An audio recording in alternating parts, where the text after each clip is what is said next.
We're incredibly grateful for your support. Before we begin today's tale, tell us, which city or country are you joining us from? We love connecting with our global audience. Now let's dive into today's story. Chapter 1. The Quiet Life, the Seed of Doubt.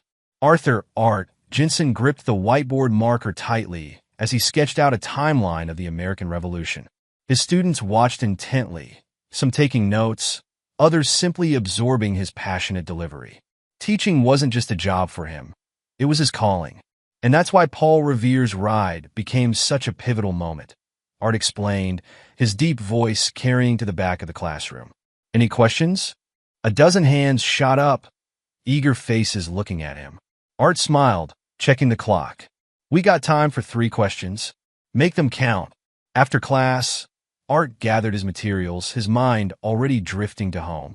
The thought of his twins, Leo and Luna, waiting for him brought warmth to his expression. At 10 years old, they were bundles of endless energy and curiosity. The drive home was peaceful, the radio playing softly in the background. Art pulled into his driveway, noting Ellie's car was absent again. His wife's real estate career had been demanding lately, keeping her away more often than not. Inside, Mrs. Rodriguez, their regular babysitter, greeted him with a tired smile. The twins are in the backyard, Mr. Jensen. They've been quite energetic today. Thanks, Maria. You can head home now. Art handed her the week's payment, adding a generous tip. Same time tomorrow? Of course. She gathered her belongings and left, leaving Art alone in the quiet house. He found the twins in the backyard, engaged in what appeared to be an intense soccer match. Leo's dark hair was plastered to his forehead with sweat, while Luna's ponytail had come half undone. Dad! They chorused, abandoning their game to rush toward him. Art wrapped them both in a tight hug, inhaling the scent of grass and childhood. How was school? I got an A on my science project. Luna beamed. That's fantastic. Art ruffled her hair. And you, Leo? Leo shrugged, suddenly interested in his shoes. Math test didn't go so well. We'll work on it together, Art promised, leading them inside. Who's hungry? As he prepared dinner, simple pasta with his grandmother's secret sauce recipe, Art checked his phone. No messages from Ellie. He pushed down the familiar twinge of worry and focused on the twins' chatter. Mom said she'd take us shopping this weekend, Luna announced, twirling spaghetti around her fork. Did she? Art kept his tone neutral. That's nice. With Michael, Leo added, and Art's hand stilled momentarily over the pot he was stirring. Michael Thorne. The name had been coming up more frequently lately. A tech entrepreneur who'd been mentoring Ellie in real estate investments, or so she claimed. Art had met him once at a business networking event Ellie had dragged him to. The man exuded confidence and wealth, from his tailored suit to his perfectly white teeth. Michael's really cool, Leo continued, oblivious to his father's tension. He showed me pictures of his yacht last time. Art served the pasta, his movements controlled. When was this? When Mom took us to lunch last week, Luna replied. He said he'd teach me to sail someday. The front door opened, and Ellie's voice rang out. I'm home. She swept into the kitchen, her designer outfit immaculate despite the long day. Her blonde hair was perfectly styled, her makeup fresh. She barely glanced at Art before bending to kiss the twins. Have you eaten? Art asked, already knowing the answer.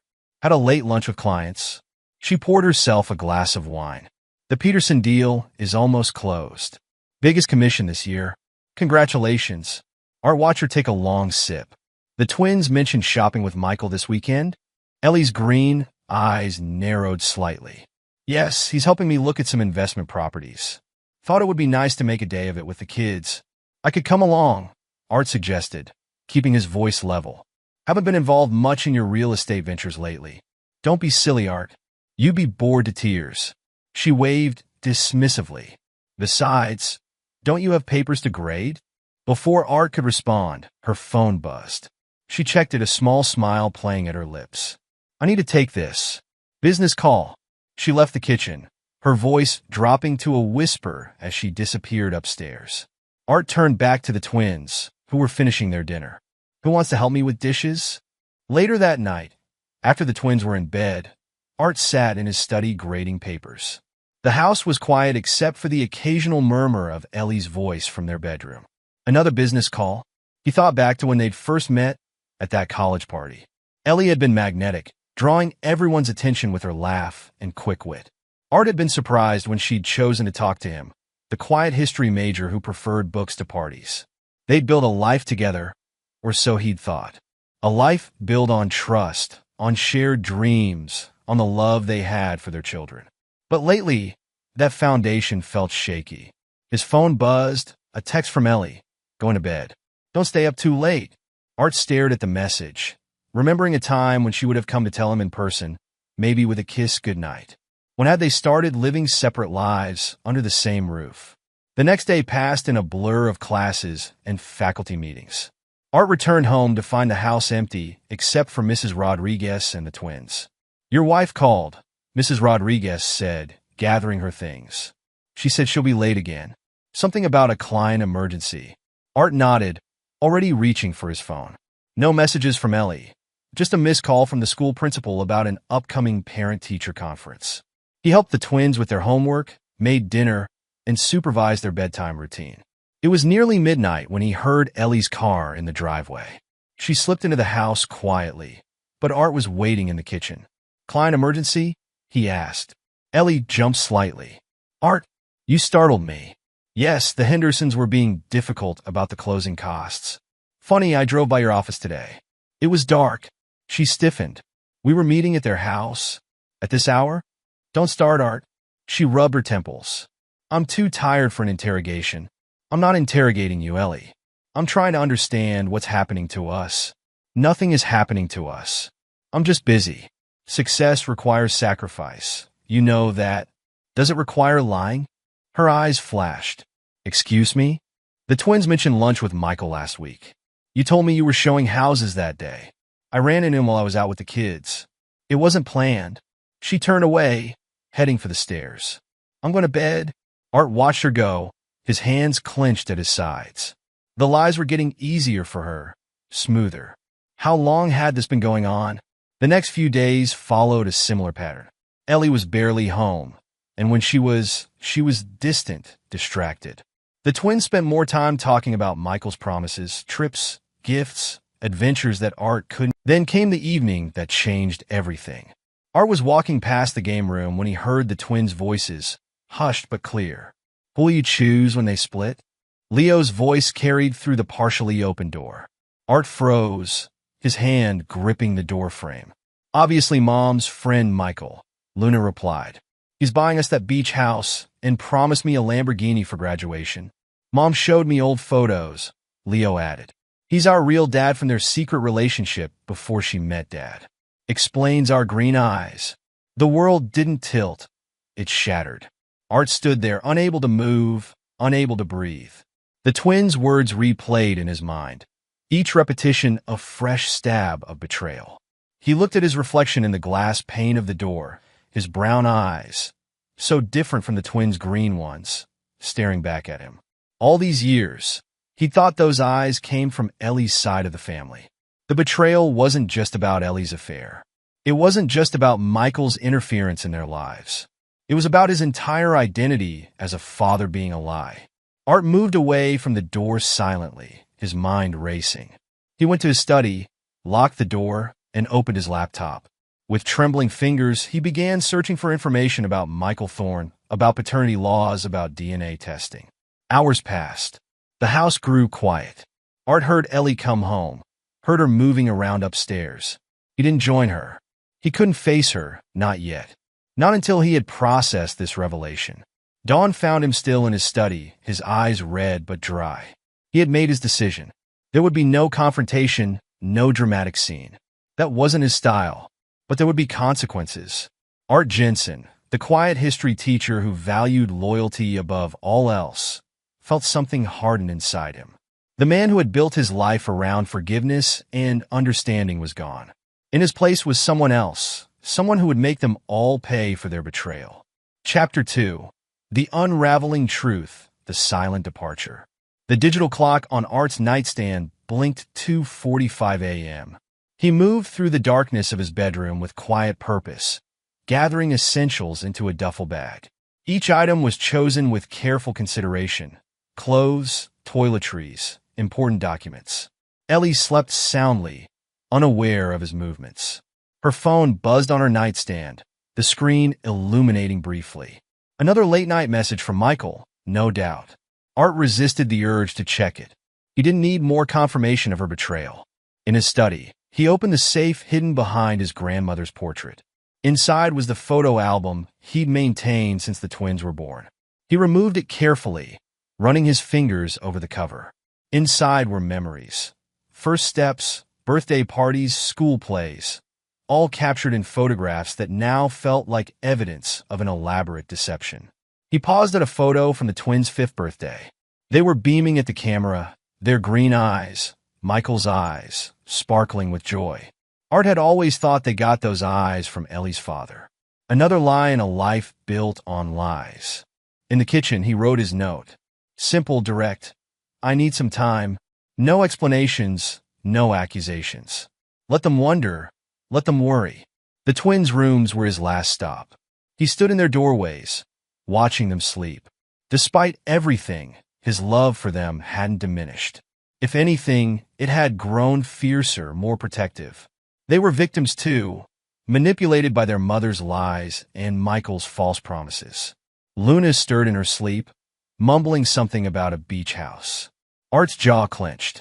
Michael's promises, his attempts to buy their affection, would come back to haunt him. At exactly 3 a.m., Art Jensen walked out of his home, carrying only his duffel bag and the photo album. His car started quietly, and he backed out of the driveway without turning on the headlights. As he drove through the sleeping streets of Ashwood, memories flooded his mind. Meeting Ellie at that college party, her laughter drawing him in. Their wedding day, her eyes shining with what he thought was love. The day the twins were born, his heart expanding with a love he never knew possible. All lies, every moment tainted by deception. He drove without destination, putting miles between himself and the life that had crumbled around him. The sun was rising when he finally stopped at a small motel several hours from Ashwood. The motel clerk barely looked at him as he checked in under a false name. The room was basic: a bed, a desk, a bathroom with flickering fluorescent lights. It would do. Meanwhile, back in Ashwood, Ellie woke to an empty bed. She found Art's note in the kitchen and rolled her eyes. Dramatic much? She muttered, pulling out her phone to text Michael. Art's gone. Left a note saying he needs time. Michael's response was immediate. What exactly does he know? Nothing. He's probably just sulking because I've been working late. We need to handle this carefully, Elle. Call me? Ellie glanced at the twins' closed doors before stepping onto the back patio. He doesn't suspect anything, she assured Michael when he answered. He's always been the sensitive type. This isn't how we planned it. Michael's voice was tight with anger. He was supposed to confront us, make a scene, give us reason to paint him as unstable. What does it matter? He's gone. Isn't that what we wanted? We wanted him gone on our terms. This is unpredictable. The twins came downstairs as Ellie ended the call. They found the note, read it with different reactions. Luna's face fell, while Leo tried to appear indifferent. Where's Dad? Luna asked. He needs some space, Ellie replied smoothly. You know how he gets sometimes. He'll be back. Will Michael come over? Leo asked, his tone hopeful. Ellie smiled, running her fingers through his hair the same shade as Michael's. Of course, sweetie. In fact, why don't we invite him for dinner? In his motel room, Art sat at the desk, his laptop open. He began methodically documenting everything: dates, conversations, suspicious patterns in Ellie's behavior. He created a timeline of Michael's appearances in their lives, noting how the twins' attitudes had shifted after each interaction. His phone buzzed repeatedly throughout the day. Calls from Ellie, from the school, from friends asking if everything was okay. He ignored them all. Days passed. Art found a small cabin for rent in a mountain town across the state line. The owner, an elderly woman named Martha, didn't ask questions when he paid 3 months' rent in cash. The cabin was isolated, surrounded by dense forest. Perfect for a man who needed to disappear, to plan, to transform his pain into purpose. He spent his days hiking the mountain trails, pushing his body to exhaustion. Physical pain was preferable to the emotional torment that threatened to overwhelm him. At night, he sat on the cabin's porch, staring at the stars, remembering how he used to teach the twins constellation names. His grandmother had always told him that betrayal was the deepest wound because it came from those you trusted most. She'd raised him after his parents' death, teaching him the value of loyalty, of standing up for what was right. "What would you do, Gran?" he whispered to the night sky. "How would you handle this betrayal?" The answer came not from the stars, but from deep within himself. His grandmother had also taught him about justice, about consequences. She wouldn't want him to suffer in silence. Back in Ashwood, life moved on without him. Michael practically moved into the house, bringing expensive gifts and grand promises. The twins were drawn deeper into his web of materialism, their loyalty shifting with each new indulgence. Ellie thrived on the chaos she created, enjoying the attention from concerned friends and neighbors. She played the role of the confused, supportive wife perfectly, telling anyone who would listen that Art was just going through a phase, that he'd come back when he'd processed whatever was bothering him. But as weeks turned into a month, doubt began to creep in. Art hadn't touched their joint bank account. His cell phone remained off. He hadn't contacted anyone from the school. It was as if he'd vanished completely. Michael's frustration grew. This wasn't how he'd planned to take over Art's life. He wanted confrontation, wanted to prove Art was unstable and unfit. Instead, Art's quiet departure had given him no ammunition. In his cabin, Art was changing. The quiet, forgiving teacher was being replaced by someone harder, someone focused on revenge rather than reconciliation. He kept the photo album by his bed, a reminder of what had been stolen from him. Each night, before sleep, he looked at pictures of the twins, not to torture himself, but to fuel his resolve. They deserved to know the truth, about their mother's lies, about Michael's manipulation, about their own history. Justice would come, but not through emotional outbursts or violent confrontation. No, Art would dismantle their world piece by piece, exposing every lie. Chapter 3. The Call of Warning, the first spark of retaliation. The mountain cabin silence was broken by the harsh buzz of Art's phone. He stared at the unknown number, debating whether to answer. Something, instinct perhaps, made him swipe to accept. "Hello." His voice was rough from disuse. "Daddy?" Luna's small voice cracked through the speaker. Art's heart stopped. "Luna? What's wrong?" She was whispering, fear evident in her voice. "I found something on Michael's laptop. He left it open and a shaky breath. Daddy, he's planning your accident." Blood rushed in Art's ears. "What do you mean, sweetheart?" "There were messages."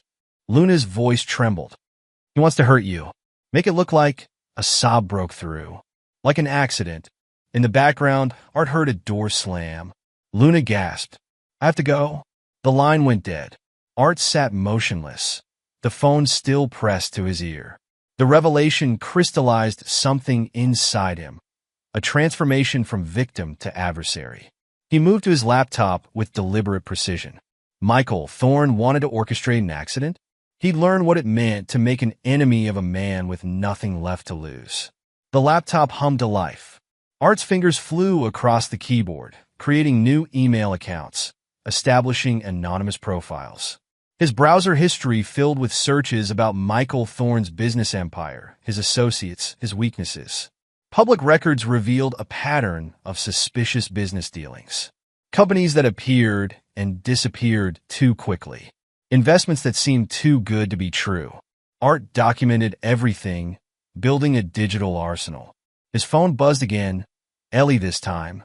He declined the call, but noticed a voicemail notification. "Art, where are you?" Her voice was sharp, demanding. "The twins are acting strange. Luna's been crying." "What did you say to her?" "You can't just disappear and then mess with their heads. Michael thinks..." Art deleted the message. Of course, she'd consult Michael. He wondered if she knew about the accident her lover was planning. Was she complicit, or just another pawn in Michael's game? The next few days became a blur of research and planning. Art created false identities online, joining business forums where Michael's name appeared. He watched, learned, gathered information like a spider weaving its web. Michael's empire wasn't as solid as it appeared. Beneath the glossy surface lurked questionable deals and nervous investors. Art noted names, connections, and potential pressure points. Late one night, deep in his research, Art discovered an interesting detail. Iris, Michael's personal assistant. Young, ambitious, but treated poorly by her boss. The log showed her working impossible hours, handling Michael's dirty work while receiving minimal recognition. Art leaned back, considering every fortress had its weak points. Every tyrant had dissatisfied servants. Iris might prove useful. His phone buzzed again, another unknown number. This time, he let it go to voicemail. Dad. Leo's voice, uncertain. Mom says you're being selfish, that you abandoned us. But Luna's scared. She won't tell me why. Are you okay? Michael says, a pause. He says you might be dangerous, that we should be careful. But that's not true, right? Art's hands clenched. Michael was poisoning his children's minds, turning them against him. The same children he'd read bedtime stories to, taught to ride bikes, comforted after nightmares. He opened the photo album, finding a picture from last Christmas. The twins sat between him and Ellie, their green eyes, Michael's eyes, shining with happiness. The truth of their parentage still stung, but it didn't diminish his love for them.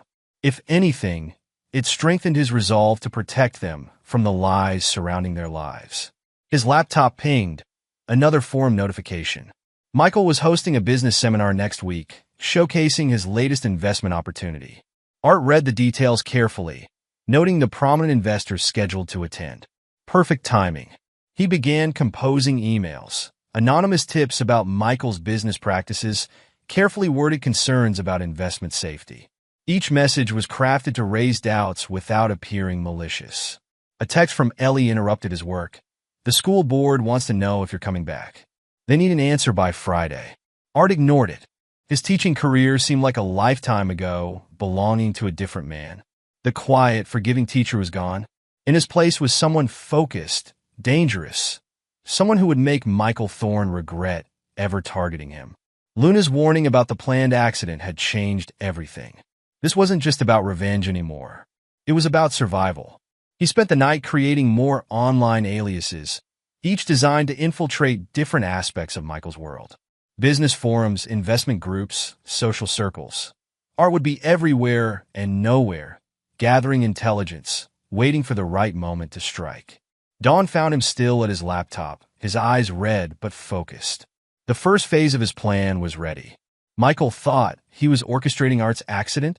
He learned that some prey bite back. Art closed his laptop and stepped onto the cabin's porch. The mountain air was crisp, invigorating. He thought about Luna's fearful warning, about Leo's confused message, about Ellie's demands. They thought they knew him, the mild-mannered teacher, the forgiving husband, the doting father. They were about to learn how wrong they were. Art Jensen wasn't running anymore. He was hunting. Chapter 4. The Unseen Network, the Plan Take. Art Jensen sat in his cabin, surrounded by multiple screens displaying different aspects of Michael Thorne's digital footprint. His transformation from teacher to avenger required more than just anger. It required strategy. Show me what you're hiding, Michael. Art muttered, his fingers flying across the keyboard. He had created 5 different online identities, each crafted to infiltrate different aspects of Michael's world. The first identity, Tech Investor 85, joined investment forums where Michael frequently posted about his ventures. The second, Corporate Whisperer, followed Michael's business social media. The third focused on real estate circles where Michael and Ellie operated. Each identity built credibility through careful interaction, never directly engaging with Michael, but always watching, learning. A notification popped up. Michael had posted about a new tech venture. Art leaned forward, analyzing the announcement.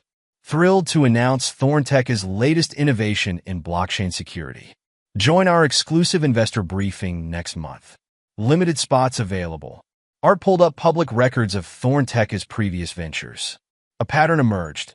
Companies formed rapidly, massive investment rounds, then quiet dissolutions with investors losing millions. Michael's success wasn't built on innovation, but on manipulation. Mr. Jensen? A young voice crackled through his laptop speakers. It was Iris, Michael's assistant, responding to his anonymous message about workplace rights. "Call me James," Art replied, using voice modulation software. "Thank you for reaching out. I'm not sure I should be talking to you." Iris sounded nervous. "But what you said about Mr. Thorne's treatment of employees..." "You're not the first to come forward, Iris." Art kept his modulated voice gentle. "How long has he been making you work 16-hour days without overtime?" A pause. "How did you know about that?" "I know a lot about Michael Thorne. The question is, how much do you want to know?" Art spent the next hour carefully leading Iris through a discussion of Michael's business practices. He didn't push, he didn't have to. Iris had 3 years of pent-up frustration, and once she started talking, the revelations poured out. "He makes me falsify documents," she admitted. "Investment reports, profit projections, all fake. But I can't prove it." "He's careful. What if you could prove it?" Art typed as they talked, documenting everything. "What if you had protection?" "Protection? From whom?" "People who want to see Michael Thorne face consequences. People with resources." Another pause. "I could lose my job. You could gain your freedom." Art opened a secure email client. "I'm sending you something. Take your time reviewing it." The email contained evidence of Michael's previous schemes, carefully selected to show Iris she wasn't alone. Art had spent weeks compiling it, making sure none of it could be traced back to him. After Iris disconnected, Art switched screens to monitor Michael's business forums. The whispers were starting, subtle questions about investment safety, hints about regulatory oversight. Art had planted these doubts carefully, using his various online identities to raise concerns without appearing targeted. His phone buzzed, a text from an old colleague at the school. "Police asked about you today. Said Michael Thorne filed a complaint about threatening messages." Art smiled. Michael was getting paranoid, exactly as planned.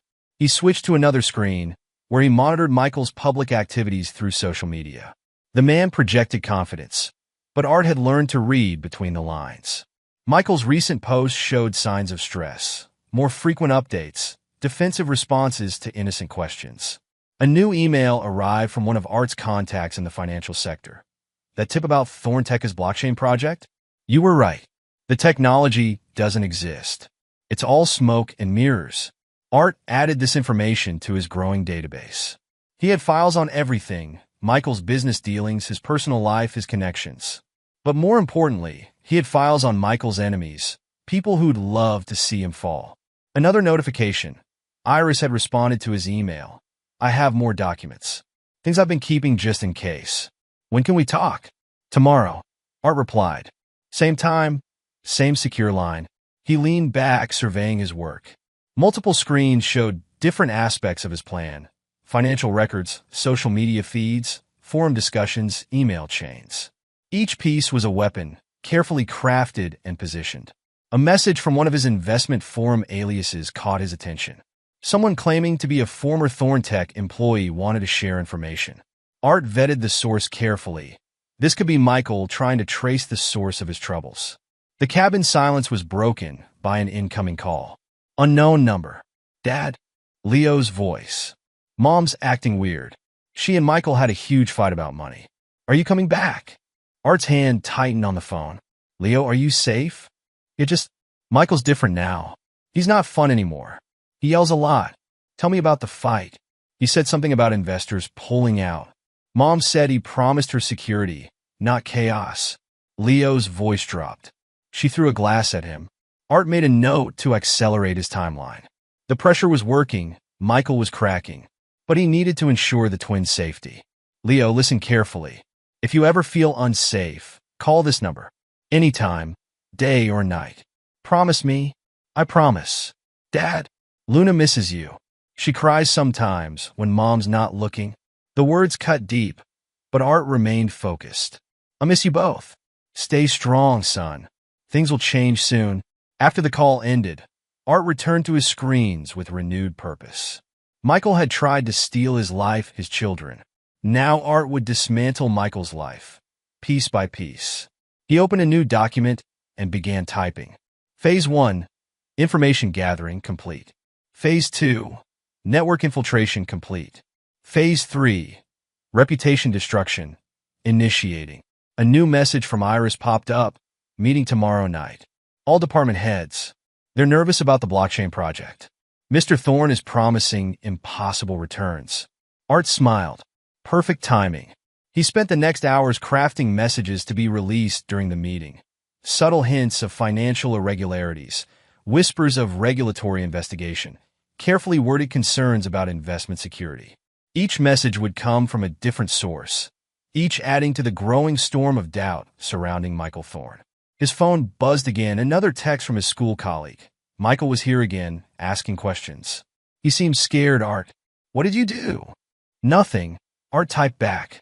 Yet, he turned back to his screens, to his plans, to his revenge. The quiet teacher was gone, replaced by someone Michael had created through his own actions. Someone patient, methodical, and utterly ruthless. Art opened his photo album, looking at his twins' faces. I'm coming home, he whispered. But first, I'm going to teach Michael Thorne what it means to lose everything. Chapter 5. The Seeds of Chaos. The Betrayal Deepens. The Thorntech conference room buzzed with tension. Michael Thorne paced at the head of the table, his usually immaculate appearance showing signs of strain. His collar was loose, his tie slightly askew. These rumors are baseless, he snapped at his board members. Our blockchain technology is revolutionary. The investors are just nervous about market conditions. Iris sat in the corner, appearing to take notes while actually recording everything on her encrypted phone. The device had arrived mysteriously at her apartment, with instructions she now knew came from James. Mr. Thorne, one board member spoke up. 3 major investors pulled out this morning. They're citing concerns about project viability. Michael slammed his hand on the table. Find them, convince them they're making a mistake. There's more, another board member added. The Securities and Exchange Commission requested our development documentation. The color drained from Michael's face. What documentation? Exactly, the board member said softly. Back in Ashwood, Ellie paced her kitchen, phone pressed to her ear. Michael, we need to talk about these investment withdrawals. You promised me security. Not now, Ellie. Michael's voice was sharp. I'm handling it. Handling it? Our Bahamas trip was a disaster. Your competitors followed us everywhere. The kids are asking questions. Leo hardly speaks to me anymore. The kids are fine. They're just spoiled. Buy them something. Ellie gripped the phone tighter. Money isn't fixing this anymore, Michael. Luna found your laptop open yesterday. What? Michael's voice turned dangerous. What did she see? I don't know. She won't tell me. She locked herself in her room and called Leo's phone for hours. In his mountain cabin, Art watched the chaos unfold through his network of informants and digital surveillance. Iris's messages kept coming. Board meeting disaster. SEC investigation mentioned. Mr. Thorne lost control through his laptop. I have photos. Art typed back. Share them with the investment forum. Use the secure channel I provided. Another message popped up. This one from his contact in the financial sector. Thorntech stocks dropping. Investors panicking. What did you do?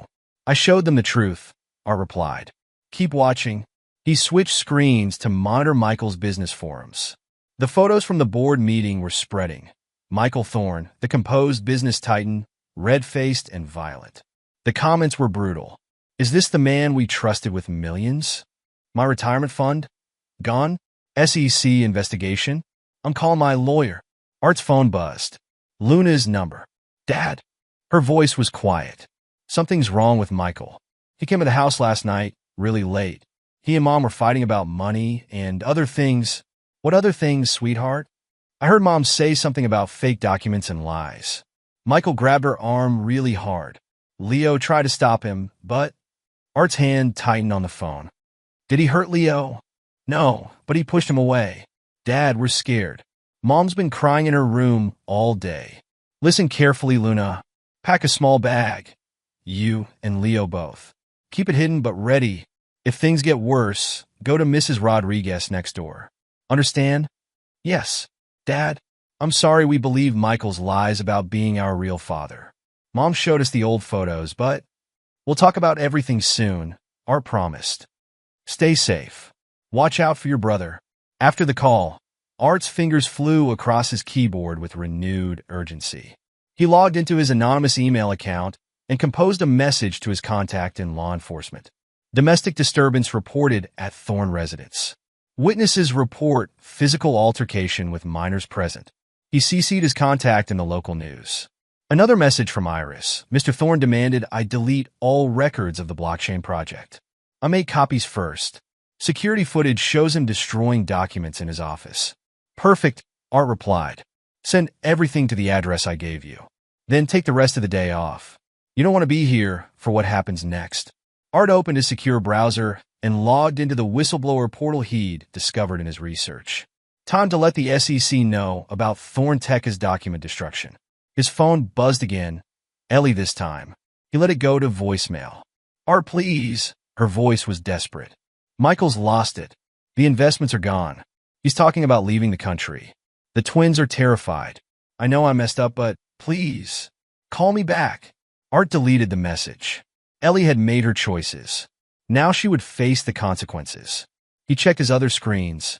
Michael's reputation was crumbling in real time. The stock price was in free fall. Investors were demanding answers.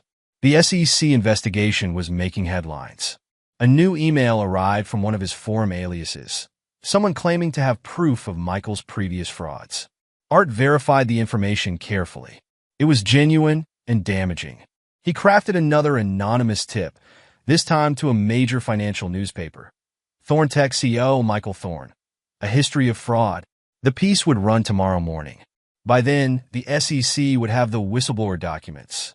The police would have the domestic disturbance report. The investors would have proof of their missing millions. Art opened his photo album again, touching the twins' faces through the protective plastic. Soon he would bring them home. But first, he had to make sure Michael Thorn could never hurt them again. His phone lit up with another message from Iris. Mr. Thorn just fired half the board. He's in his office, shredding documents. Security called the police. Art leaned back, watching his revenge unfold across multiple screens. He had planted the seeds of chaos, and now they were blooming into perfect destruction. The warning signs were there. He typed into one of his investment forum accounts. We just didn't want to see them. The comment would be buried among hundreds of others, but it didn't matter. The damage was done. Michael Thorn's empire was collapsing, and Art Jensen, the quiet teacher he had tried to destroy, was the architect of his destruction. Chapter 6. The tides turn, the trap is set. The headlines splashed across major financial news sites. Thorntech CEO under investigation. Fraud allegations surfaced. In his penthouse office, Michael Thorn hurled his morning coffee against the wall. Find out who leaked this.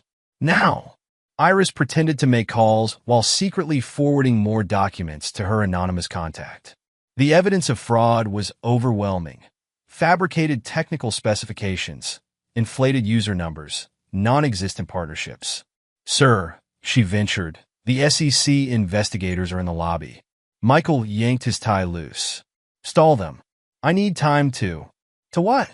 A board member appeared in the doorway. Destroy more evidence? Get out. Michael roared. The board has called an emergency meeting. Your presence is required. In Ashwood, Ellie stared at her phone, reading the news. Her real estate clients were canceling contracts, citing her connection to Michael. Her reputation, built over years, was dissolving. Mom? Luna stood in the doorway. There are reporters outside. Ellie rushed to the window. News vans lined the street, reporters clutching microphones. Go to your room, she ordered. Don't answer any calls. Her phone buzzed. Michael again. She answered with trembling fingers. The Bahamas trip is off, he snapped before she could speak. Everything's off. The SEC froze my accounts. What about the house you promised us? The private school for the twins? Are you deaf? Everything's gone. Keep your mouth shut and lawyer up. The line went dead. Ellie sank onto the couch, her designer dress crumpling. The life she'd chosen, the life she'd betrayed Art for, was unraveling. In his cabin, Art orchestrated the final phases of his plan. Iris had provided access to Thorntech's internal servers. Evidence of fraud flowed to investigators, journalists, and angry investors. His phone buzzed with updates. Thorn Tech stock suspended from trading. SEC raids corporate headquarters. Investors file class action lawsuit. Michael Thorn, the fall of a tech titan. A message from his police contact.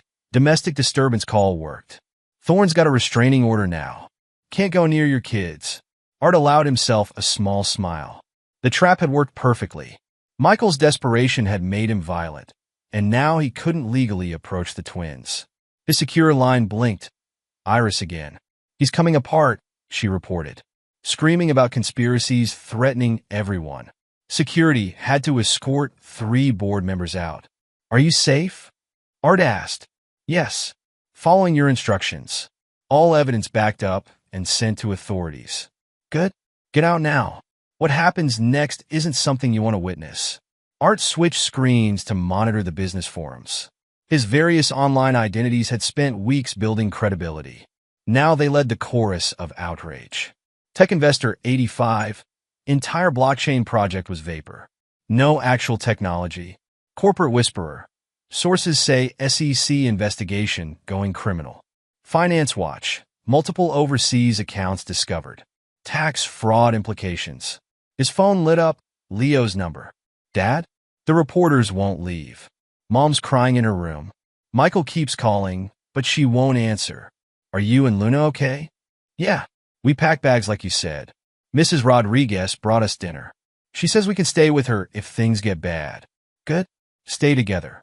I'll handle this. Art disconnected and turned back to his screens. Michael's empire was crumbling faster than expected. Another message from Iris flashed. Board meeting in chaos. 3 more executives resigned. Mr. Thorn threatened legal action against everyone. Art crafted his next move carefully. He had saved his most damaging evidence for this moment. Using his secure connection, he released proof of Michael's attempt to harm him. The accident plan Luna had discovered. The response was immediate. His police contact messaged. Criminal investigation opened.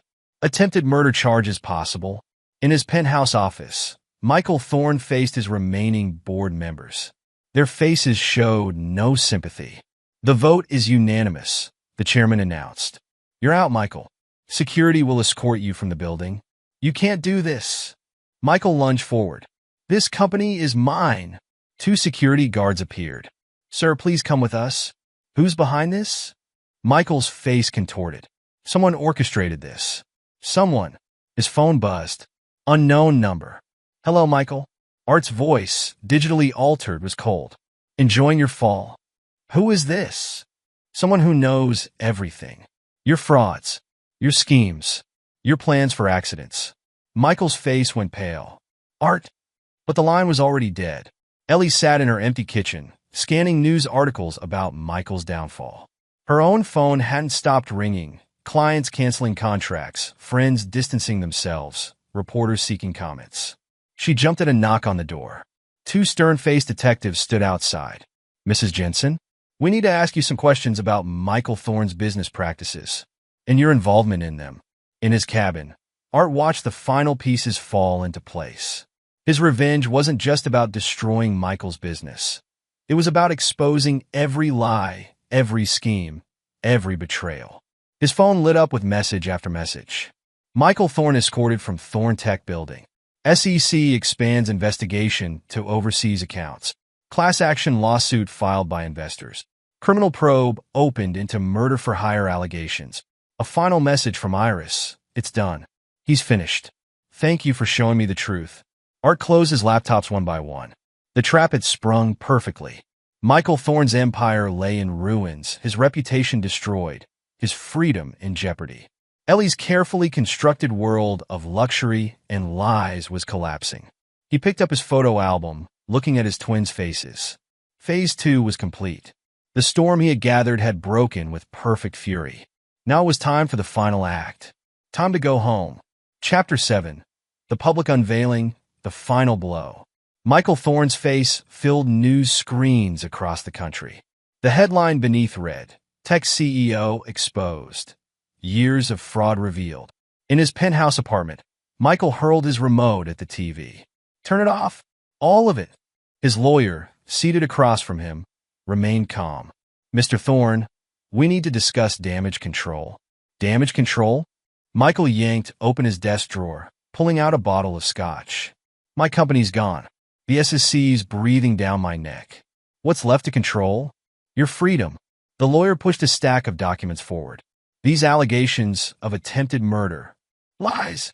Michael slammed the bottle down. Someone's orchestrating this. Someone who knows too much. His phone buzzed. Another news alert.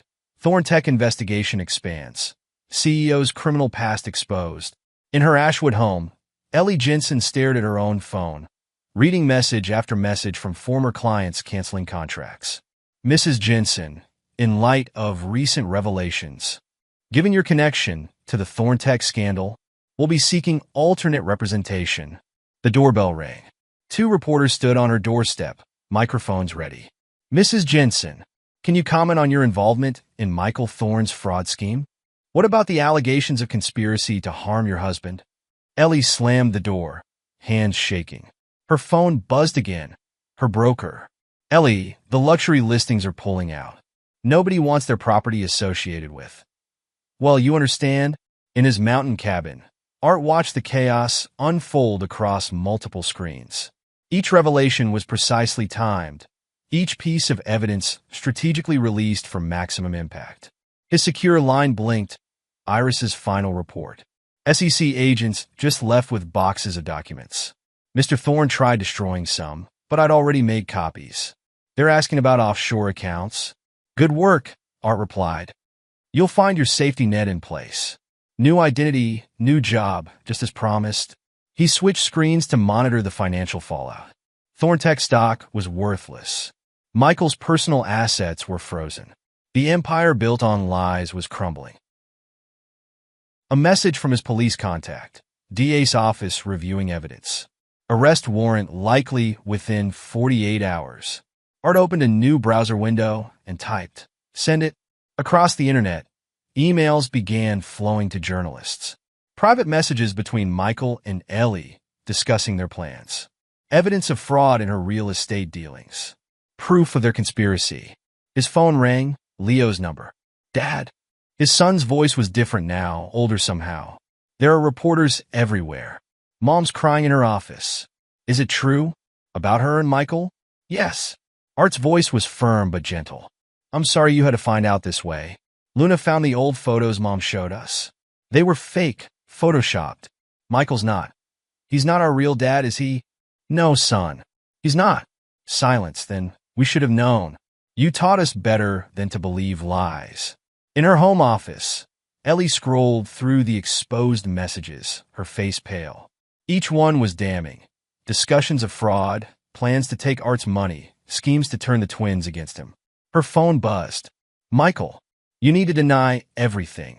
He snapped before she could speak. Say, I manipulated you. Play the victim. Ellie laughed bitterly. Like you're playing victim? Blaming your board, your employees, everyone but yourself. Don't get self-righteous now, Elle. You were happy enough to play along when the money was flowing. The money's gone, Michael. And so is everything else. She ended the call and opened her email. Another message, this one from the real estate board. License suspended pending investigation. Art's next move was brutal in its simplicity. He released the recording of Michael discussing the planned accident, the one Luna had discovered. The public reaction was immediate and vicious. Michael's lawyer called in a panic. They're coming to arrest you. Get out now. But Michael Thorne, self-proclaimed business genius, had nowhere left to run. His accounts were frozen, his passport flagged, his friends turned enemies. News helicopters circled his building as police cars approached. Inside his penthouse, Michael searched frantically for his emergency cash, his backup phones, anything to help him escape. His computer chimed. One new message, sender unknown. Watching your world burn? That's what betrayal feels like. Art. Michael stared at the screen, finally understanding. Not a business rival. Not a disgruntled employee. The quiet teacher he'd tried to destroy had destroyed him instead. The police pounded on his door. In Ashwood, the twins sat with Mrs. Rodriguez, watching the news of Michael's arrest. I can't believe we fell for it, Luna whispered. All his promises. Your father's coming home, Mrs. Rodriguez said softly. He called. Asked me to look after you until he arrives. What about Mom? Leo asked. As if in answer, they heard glass shatter in the kitchen. Ellie stood amid broken dishes, her phone displaying another cancellation message. My entire client list, she choked out. Gone. My reputation. Everything. You did this. Luna's voice was cold. You and Michael. You tried to steal our real dad from us. Ellie turned, seeing her children's faces. Art's children, with her green eyes, looking at her with their father's sense of justice. I just wanted, she began. More, Leo finished. You always wanted more. In his cabin, Art began packing. His screen showed the complete destruction he'd orchestrated. Michael in handcuffs, Ellie's professional ruin, their web of lies exposed to the world. His phone buzzed one last time. His lawyer. Divorce papers are ready. With the evidence we have, she'll lose everything. The twins, the house, her reputation. It's over, Art. You won. Art looked at his family photo album. No, he said. It's just beginning. He closed his laptops, erased his digital trails, and shouldered his bag. Time to go home. Not to forgive. He was past forgiveness. But to rebuild something stronger from the ashes of betrayal. In the end, Art Jensen hadn't just survived their attempt to destroy him. He had turned their own weapons against them, using truth to destroy their lies, exposure to shatter their secrets, justice to answer their betrayal. The quiet teacher was gone. In his place stood a man who had mastered the art of vengeance. Chapter 8. The Rebuilding, the Forging of New Bonds. The old house in Ashwood needed work, but Art saw potential in its sturdy bones. Like him, it had weathered storms and remained standing. The kitchen needs new cabinets, Leo observed, running his hand along a worn counter. And the backyard's all weeds, Luna added, peering through the window. Art nodded, noting their suggestions. We'll fix it together. Make it ours. The twins exchanged glances. Since Michael's arrest and Ellie's downfall, they'd been staying with Mrs. Rodriguez. Now, standing in this empty house with their father, something shifted. Dad!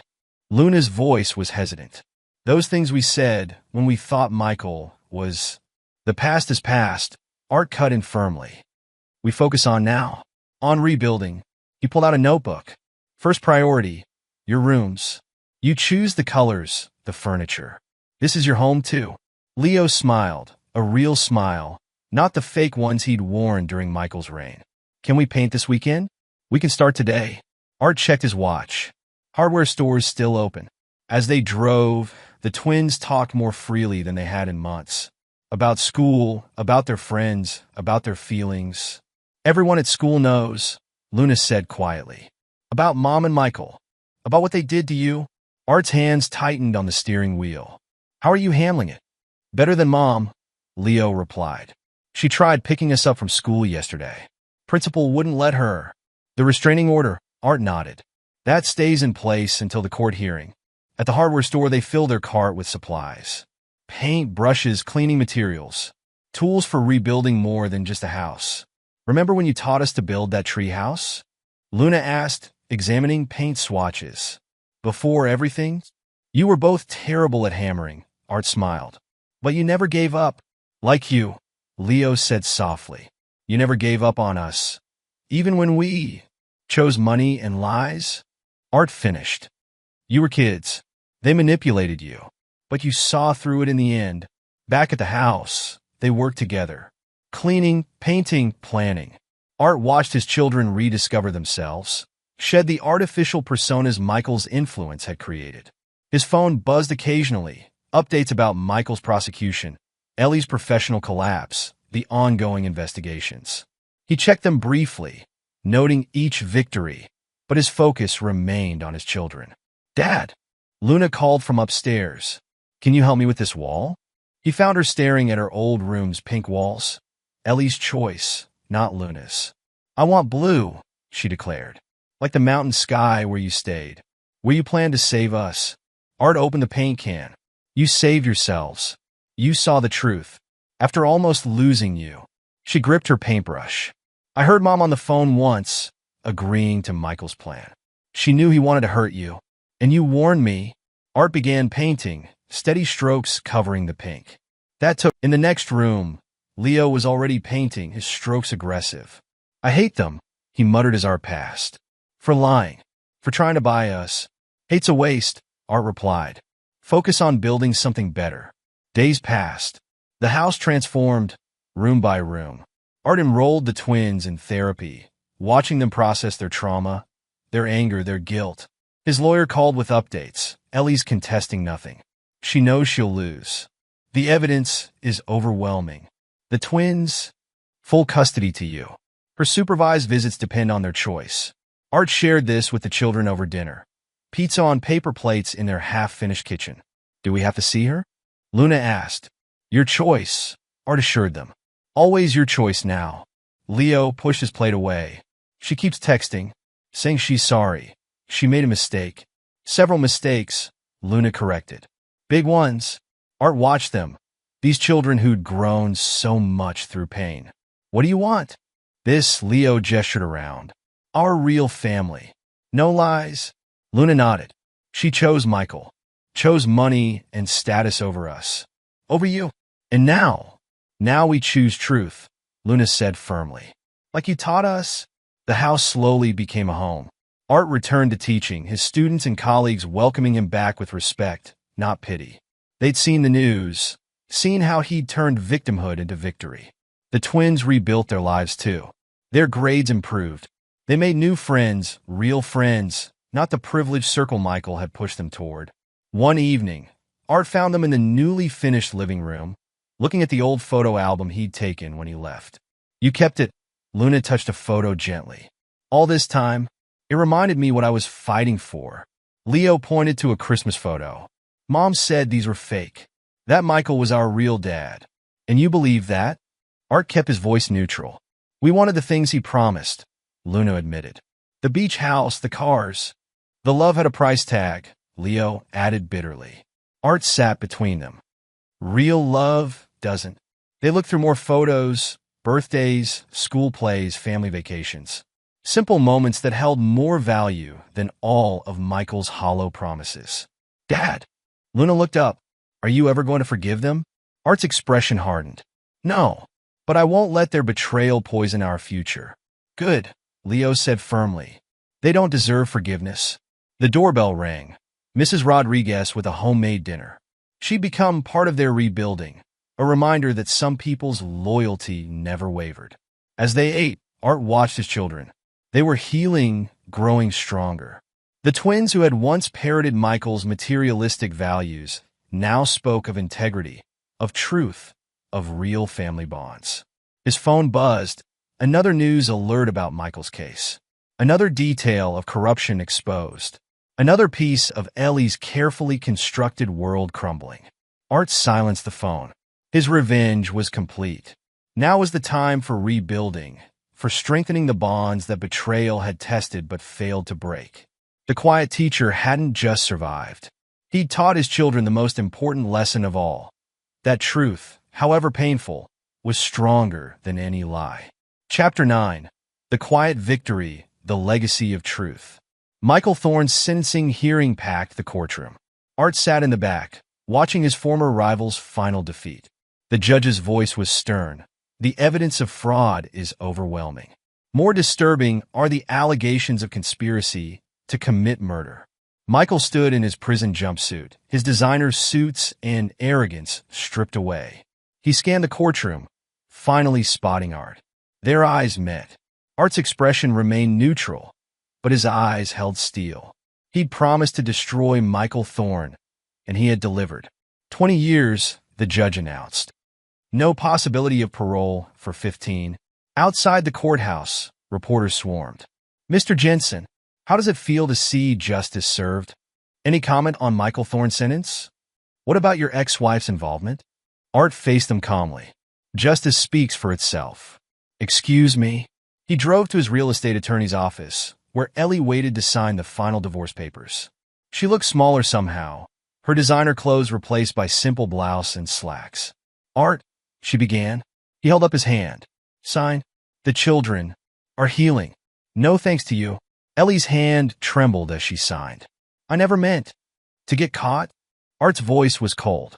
To have your lies exposed? To lose everything. To hurt them, she whispered. To hurt you? But you did. Actions have consequences, Ellie. You taught me that. Her signature complete, Art gathered the papers. The house is sold. Your share will cover your legal fees. Barely. My license is permanently revoked. The real estate board doesn't look kindly on fraud. He turned to leave. Ellie called after him. Will they ever forgive me? Art paused at the door. You taught them that love can be bought. I'm teaching them it has to be earned. Start there. At home, the twins were doing homework at the kitchen table. Real homework, not the private school assignments Michael had pushed on them. How'd it go? Leo asked.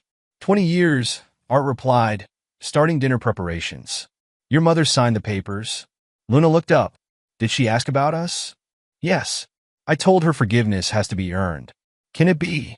Leo's voice was thoughtful. After everything, Art chopped vegetables with precise movements. That's not my decision anymore. Or hers. It's yours. The twins shared a look. They did that more now, communicating without words. She texted again, Luna said. Wants to meet. To explain. Your choice. Art reminded them. Maybe. Leo hesitated. Maybe someday. Not now. Art nodded, respecting their decision. They'd learned to think for themselves, to question, to choose wisely. His phone buzzed. A news alert about Thorntech's final liquidation. Michael's empire, built on lies, was now just corporate rubble. Another message followed from his police contact. Ellie's former clients are pressing charges. More fraud uncovered. Art read the messages, then deleted them. The revenge he'd orchestrated had succeeded beyond his plans. Michael was in prison. Ellie was professionally and socially ruined. Their web of lies and manipulation had collapsed completely. But revenge wasn't his focus anymore. His priority was the future he was building with his children. The twins had flourished in their new environment. Their grades had improved, their confidence had grown, and most importantly, they'd learned to value truth over materialism. Dad, Luna called from the living room. Can you help me with this history project? Art joined her at the table, where she was working on a presentation. What's the topic? Justice through the ages, she smiled. I thought of you. Leo looked up from his math homework. You should tell them your story. How you brought down the bad guys. That's not my proudest achievement, Art corrected. This is watching you both grow stronger, wiser. A knock at the door interrupted them. Mrs. Rodriguez stood there with a casserole. Did you hear? Michael's appeal was denied. And Ellie. She hesitated, glancing at the twins. We can handle it, Leo said firmly. She's leaving town. Her last real estate client filed charges. More fraud discovered. Art absorbed this information with a nod. His ex-wife's downfall was complete, just as he'd planned. Yet he felt no joy in it, only a grim satisfaction that justice had been served. Later that night, after the twins had gone to bed, Art sat in his study. The screens that had once displayed his revenge plans now showed student papers to grade. The encrypted channels he'd used to destroy Michael were replaced by educational resources. His phone lit up a message from Iris, starting my new job tomorrow. Thank you for everything. They'll never know how you orchestrated it all. Art replied simply, be well. He opened his desk drawer, pulling out the photo album. The old photos still told their story of betrayal discovered, but now they shared space with new memories. The twins painting their rooms, family dinners with Mrs. Rodriguez, school achievements proudly displayed. A soft knock at his door. Luna stood there in her pajamas. Can't sleep? He asked. She shook her head, sitting beside him. I was thinking about Mom. And Michael. What about them? You could have destroyed them faster. More publicly. Made them suffer more. Art studied his daughter's face, so young, yet so perceptive. That would have been revenge. I wanted justice. What's the difference? Revenge is about making yourself feel better. Justice is about setting things right. He touched the photo album. I didn't want to just hurt them. I wanted to expose their lies, protect you both, and build something stronger from the ruins. Leo appeared in the doorway. Like this house. It was broken, but we fixed it. Made it better. Exactly. Art smiled at his son. The same way we rebuilt our family. The twins settled into their familiar spots, Luna on the couch, Leo in the old armchair. This had become their routine, these late-night talks where healing happened. "Do you think they ever loved us?" Luna asked softly. "Mom and Michael? They loved what you represented," Art answered honestly. "Status, success, the perfect family image. But real love isn't about image. It's about truth," Leo said. "Like you taught us." Art looked at his children, stronger now, wiser, their innocence replaced by understanding. They'd learned harsh lessons about betrayal, but also powerful ones about resilience and justice. "We're better now," Luna declared. "Without their lies." Art nodded. His revenge had been complete, but his victory wasn't in destroying Michael and Ellie. It was in this moment. His children whole and healing, their bond stronger, their values unshakable. The quiet teacher had won more than revenge. He'd won back his family's soul. Outside, the night was peaceful.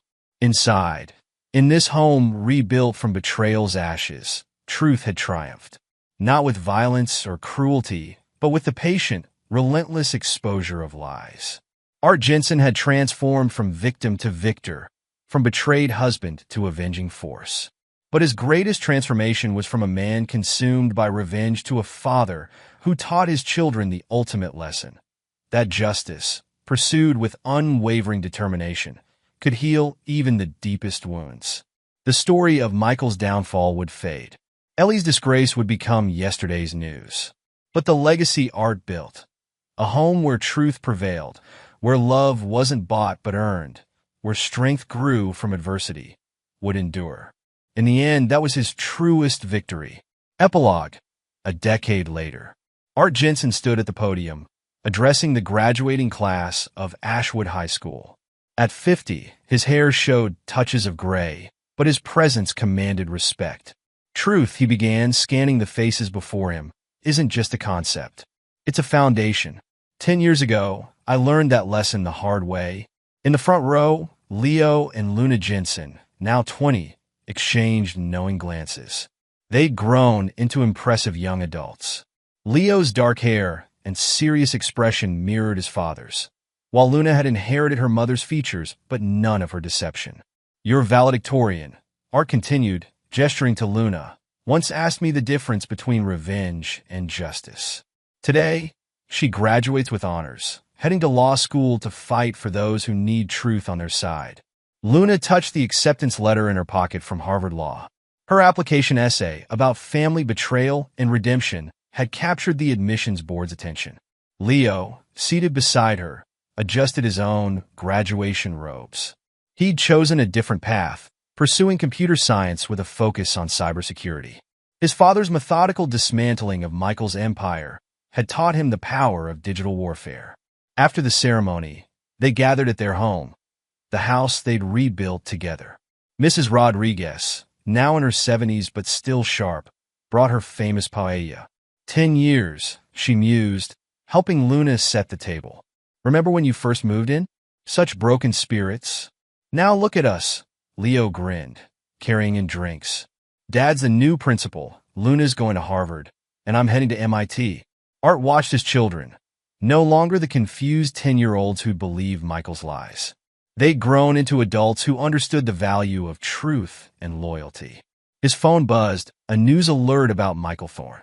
After serving 10 years, he was up for parole. "Did you see?" Luna asked, noting her father's expression. "Yes." Art set the phone aside. "They're unlikely to grant it. Because of the new evidence?" Leo had followed the case closely. During his imprisonment, more of Michael's crimes had surfaced. Former business associates, emboldened by his downfall, had come forward with evidence of older frauds. "Partly," Art replied, "but mainly because he hasn't changed. Still blames everyone else." The doorbell rang, more guests arriving for the graduation celebration. Art's colleagues from school, Leo and Luna's friends, the network of support they'd built over the years. Across town, in a small apartment, Ellie Jensen, now using her maiden name, prepared for another shift at the local diner. Her fall from grace had been complete. The fraud charges had resulted in community service, but the loss of her real estate license and reputation had been permanent. She kept a graduation invitation on her dresser, unopened. The twins had sent it out of courtesy, not desire for her presence. Their relationship remained distant. Occasional texts, rare phone calls, boundaries firmly maintained. Her phone held photos of their lives gleaned from social media. Achievements she'd missed, milestones she'd sacrificed for Michael's empty promises. In the state penitentiary, Michael Thorne waited for his parole hearing. Prison had aged him harshly. His smooth charm had turned bitter, his business genius reduced to running small scams in the prison yard. He'd tried writing to the twins once, offering explanations, excuses. They'd returned his letters unopened. His attempts to contact Ellie had met similar rejection. The empire he'd built on lies had crumbled to dust. Back at the Jensen home, the graduation party was in full swing. Art watched Leo showing his friends the advanced security system he designed, his first patent pending. MIT's already talking about developing it, Leo explained. It identifies fraud patterns in real time. Luna sat with her own friends, discussing her plans for law school. Dad taught us that justice needs warriors, she was saying. People willing to stand for truth, no matter the cost. Art moved through the crowd, accepting congratulations for his children's success. His promotion to principal had come with recognition for transforming the school's ethics curriculum. Mr. Jensen? A young voice caught his attention. One of his students holding a newspaper. Is it true? About Michael Thorne? Art took the paper, reading the headline. Tech fraudster's parole denied. New evidence surfaces. Yes, he replied simply. Actions have consequences. Later that evening, after the guests had left, Art sat with his children in their favorite spots. Luna on the couch, Leo in the old armchair. Remember when we first moved in? Luna touched the wall she'd painted blue years ago. Everything was broken. Not everything, Leo corrected. Dad wasn't broken. He was transforming. Art studied his children's faces. We all transformed. You both could have chosen bitterness, chosen to let their betrayal define you. Instead, we chose truth, Luna said. Like you taught us? Leo opened his laptop, showing them his latest project. I've been tracking Michael's old business partners. Some are still running similar schemes. Plan to take them down? Art asked. Already started. Legally, of course. My security system caught their patterns. Luna leaned forward, and I'll be in a position to prosecute them soon. Art felt pride mixed with caution. Just remember, justice, not revenge, they finished in unison. The conversation turned to future plans. Luna's law school preparations, Leo's software company launch, Art's ideas for the school's next term. Their phones buzzed simultaneously, a news update. Michael's former assistant Iris had written a book about corporate fraud, dedicating it to the quiet teacher who taught me courage. She never knew it was you, Leo marveled. None of them did. They knew what mattered, Art replied. That truth wins. Eventually, Mrs. Rodriguez, preparing to leave, paused in the doorway. Your grandmother would be proud, she told Art. You protected your family, just like she protected you. The mention of his grandmother, who'd raised him after his parents' death, brought a rare softness to Art's expression. She taught me that family isn't about blood. It's about loyalty. After Mrs. Rodriguez left, the twins shared their own news. I've been offered an internship, Luna announced, at the DA's office. The same one that prosecuted Michael. And my security system? Leo added. The patent office says it could revolutionize fraud detection. Art listened, hearing in their achievements the echoes of lessons learned through pain. They'd taken the betrayal that could have destroyed them and turned it into purpose. His phone buzzed again, Ellie sending her congratulations to the twins. They acknowledged the message briefly, maintaining the careful distance they'd established. Do you ever regret it? Luna asked suddenly. Not the revenge, but letting everyone see, making it so public. Art considered the question. Darkness grows in secrecy. Lies thrive in silence. The truth needed light. Like sunshine killing bacteria, Leo quipped, ever the scientist. They talked late into the night, planning their futures while remembering their past. The conversation turned to Michael's parole denial. He never understood, Luna mused. Power isn't in making people fear you. It's in standing for something real. Like you did, Dad, Leo added. You could have just disappeared. Let them win. Art shook his head. That would have taught you the wrong lesson. That truth doesn't matter. That justice is negotiable. The twins had learned well. Luna's choice of law, Leo's focus on fighting digital fraud. They'd taken their father's lessons and built futures around them. Their phones buzzed one final time that night. Another update about Michael. He'd been caught running investment scams from prison. Additional charges pending. Some people never change, Leo observed. But we did, Luna countered. We got stronger. Art looked around their home.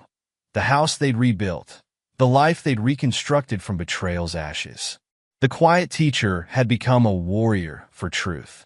His children had grown from victims of lies into defenders of justice. The photo album still sat in his study, but new pictures filled its pages. Graduation photos, awards ceremonies, family celebrations, real moments, not the fake perfection Michael and Ellie had crafted. Tomorrow, Luna would begin packing for Harvard. Leo would finalize his software patents. Art would continue shaping young minds as principal. But tonight, they sat together, three survivors who'd turned betrayal into strength, pain into purpose, revenge into justice. 10 years, Art mused. Sometimes it feels like yesterday. Sometimes it feels like another life, Luna said. Leo agreed. We're different people now. Better ones. Art nodded, watching his children, stronger than he'd ever imagined they could be. The quiet teacher's revenge had evolved into something more powerful, a legacy of truth, justice, and unbreakable family bonds. The story of Michael's downfall was now a cautionary tale. Ellie's betrayal had become a lesson in consequences. But the story of the Jensen family, their rebuilding, their transformation, their triumph, that was a legend of justice served and truth preserved. In the end, Art Jensen hadn't just destroyed those who betrayed him. He'd built something stronger from the ruins. His children carried that strength forward, ensuring that the legacy of truth would endure long after the memory of betrayal faded. The quiet teacher had taught his final lesson, that justice, pursued with unwavering determination and rooted in truth, was the most powerful force of all. And there you have it.